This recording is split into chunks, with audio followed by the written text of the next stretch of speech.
Is all safe from the bed. Pangalawa, tanggalin ang buhol ng light bed. Third, place bed over your head and onto your shoulders.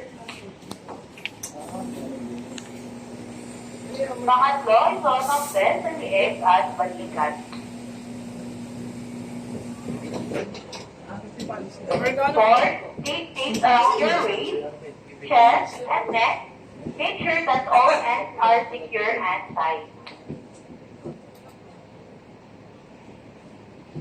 Pang-apat, ibuhol ang taling patatagpuan sa bandang bewang, dibdib, at leeg.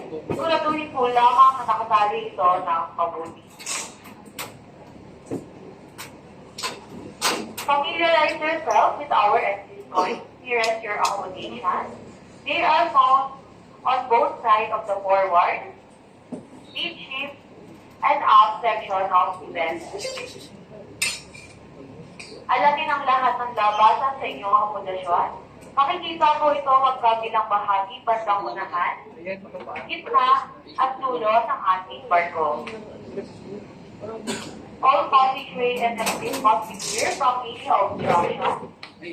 Huwag po nating lagyan ng anumang makakasagabal ang ating mga daanan at labanan.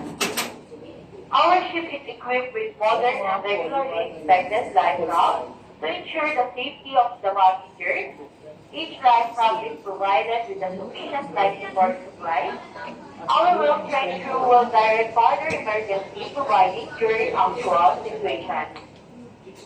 Ang ating barko ay may mga life raft upang matiyak ang kaligtasan ng bawat isa at oras ng pangangailangan.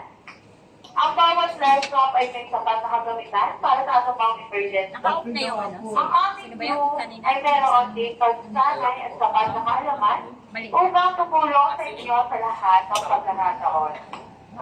Papaji ka sana ako. Ladies and gentlemen, you have just seen the proper way of using the life vest.